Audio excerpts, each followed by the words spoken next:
Dear students, आज हम जिस साइकोलॉजिस्ट के बेसिक आइडियाज डिस्कस करने वाले हैं वो है जॉन वॉटसन।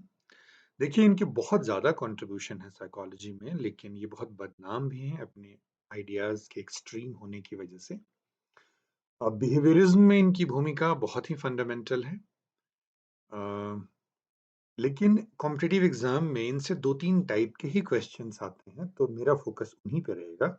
मैं उस इनके ओवरऑल कंट्रीब्यूशन पे कोई कमेंट नहीं करूंगा, ना इनके थ्योरी की जो मेरिट्स डिमेरिट्स हैं उनमें डिस्कस करूंगा। मैं सिर्फ बहुत ही बेसिक 5 मिनट में इनके बेसिक आइडियाज, खास करके जो मैंने क्वेश्चंस की स्टडी की है सीटेट और एचपीटेट में, उसके बेस पे जो इम्पोर्टेंट 2-3 बातें हैं मैं सिर्फ उसी को हाईलाइट करूंगा।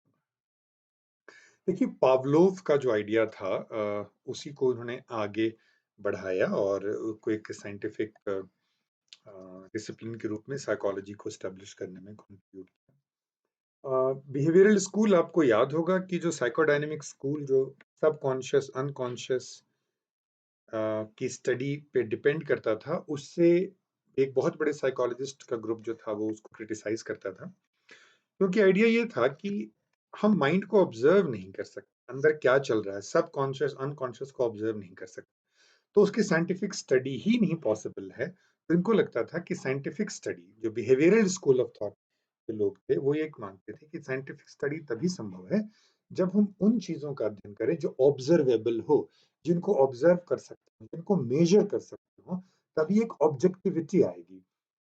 अदरवाइज जो साइकोलॉजी एज ए डिसिप्लिन है वो साइंटिफिक डिसिप्लिन नहीं हो पाएगा। तो ये जो अमेरिकन प्रोफेसर थे वॉटसन साहब, इनको कई लोग फादर ऑफ बिहेवियरिज्म भी कहते हैं।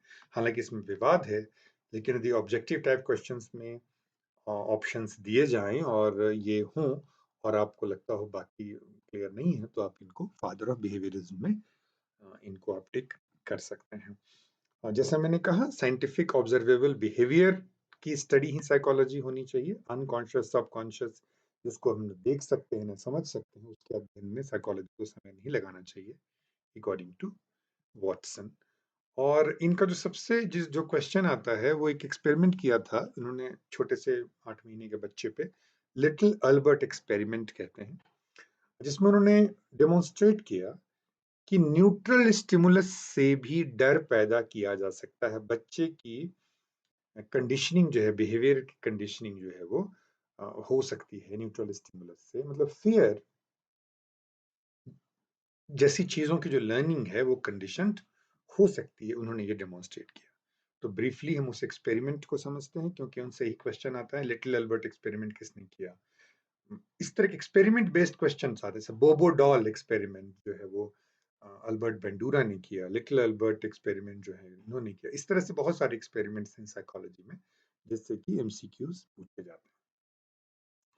लिटिल अल्बर्ट में जैसा मैंने कहा, इस एक्सपेरिमेंट में हुआ कि न केवल डर पैदा किया जा सकता है न्यूट्रल स्टिमुलस से, बल्कि उस डर को जनरलाइज भी किया जा सकता है उस न्यूट्रल स्टिमुलस के सिमिलर ऑब्जेक्ट्स के द्वारा, सिमिलर स्टिमुलस के द्वारा। अभी मैं आपको एग्जांपल के रूप में भी आपको क्विकली एक्सप्लेन करता हूँ। उस एक्सपेरिमेंट पे आऊँ उसके पहले उनकी कुछ बुक्स जो जनरली पूछी जाती हैं, ये बुक्स किसने लिखी। इनमें जो सबसे पॉपुलर बुक है वो है चौथी नंबर पे जो किताब देख रहे हैं, साइकोलॉजी एज द, ये बुक बेसिकली रिसर्च पेपर है जिसने पूरी बिहेवियरिज्म की आधारशिला रखी। Psychology as the behaviourist views it, behaviourist की नज़र में साइकोलॉजी क्या है, उस पे है बहुत इंपॉर्टेंट किताब। और बाकी उन्होंने जो रेनर इनकी रिसर्च पार्टनर थी, बाद में इन्होंने शादी की, उनके साथ मिलकर लिखी है psychological care of infant and child. Behaviourism तो किताब उनकी है ही। कंडीशन इमोशनल रिएक्शंस भी उनकी किताब है। आइए अब उनके अल्बर्ट लिटिल अल्बर्ट एक्सपेरिमेंट पे देखें। एक सफेद रंग का चूहा है, बच्चे के आसपास उछल कूद रहा है और बच्चा नहीं डर रहा है, उसके साथ खेल रहा है।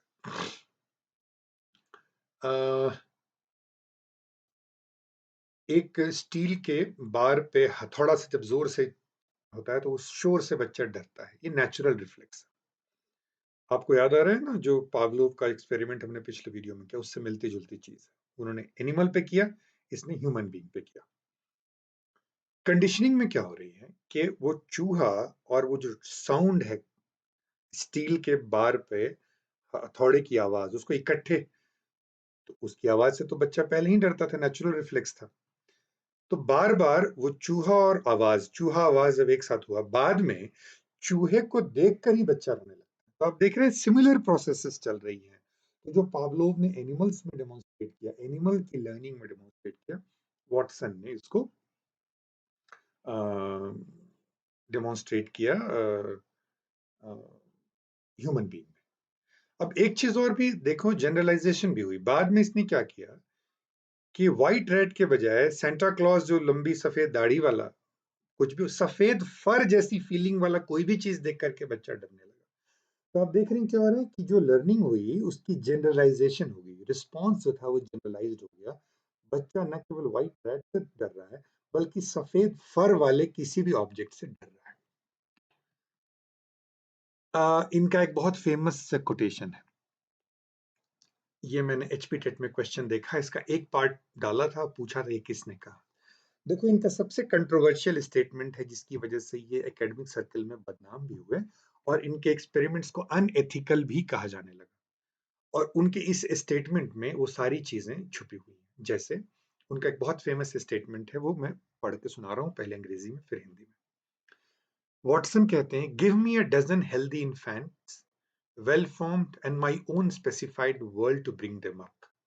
कि मुझे दर्जन भर स्वस्थ बच्चे दे दो, ठीक उनकी बॉडी की डेवलपमेंट हुई हो, और एक ऐसी दुनिया दे दो जहां के नियम मैं तय करूं, अपने हिसाब से वो सब तय करूं।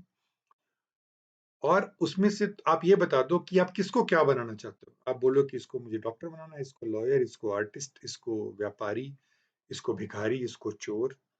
उसके जो भी टैलेंट है, जो भी टेंडेंसी, एबिलिटी, कोई फर्क नहीं पड़ता। किस प्रजाति का है, किस रेस से आया है, कोई फर्क नहीं पड़ता। मैं उनको बिहेवियरल ट्रेनिंग के द्वारा उनको वो बना दूंगा जो वो बनना चाहते है ना।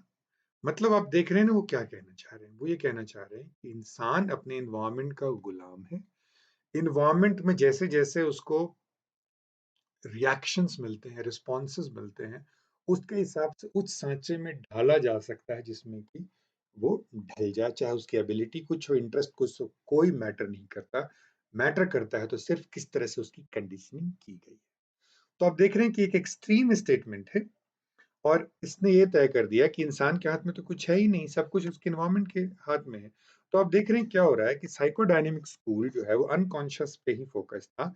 ये, और उसका कहना था एनवायरमेंट की कोई भूमिका ही नहीं है। ये दूसरे एक्सट्रीम में चले गए, जो ये कहते थे कि सब कुछ एनवायरमेंट की जो रिस्पॉन्सेज हैं, स्टिमुलस रिस्पॉन्स का जो चेन है, सब कुछ वही तय करता है, इंसान के हाथ में कुछ भी नहीं है।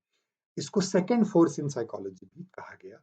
फिर इसके रिस्पॉन्स में हम आगे देखेंगे ह्यूमनिस्टिक साइकोलॉजी डेवलप हुई, जिसको थर्ड फोर्स कहा गया। कार्ल रोजर्स, मैस्लो, उन लोगों का जो कॉन्ट्रीब्यूशन है। खैर, हम अभी बिहेवियरिज्म पे आगे भी चर्चा करते रहेंगे। पिछले में हमने डिस्कस किया पावलोव, इस ब्रीफ से वीडियो में हमने डिस्कस किया वॉटसन। अगले वीडियो में हम डिस्कस करेंगे थॉर्नडाइक, और उसके बाद डिस्कस करेंगे स्किनर, जिनका कंट्रीब्यूशन बहुत इंपॉर्टेंट है। एज ए कंसिक्वेंस उनसे क्वेश्चन भी सबसे ज्यादा आते हैं। और स्किनर के बाद मैं आपसे डिस्कस करूंगा अल्बर्ट बेंडूरा। बेंडूरा दो इंपॉर्टेंट स्कूल्स के बीच में खड़े हैं। उनके कुछ आइडियाज जो हैं वो बिहेवियरिज्म से जुड़े हुए हैं, और कुछ आइडियाज कॉग्निटिविज्म से जुड़े हुए हैं। तो वो कहीं ना कहीं बीच में खड़े हैं, तो वो बहुत इंटरेस्टिंग होगा। तो अगला जो वीडियो है वो हम डिस्कस करेंगे थॉर्नडाइक के आइडियाज।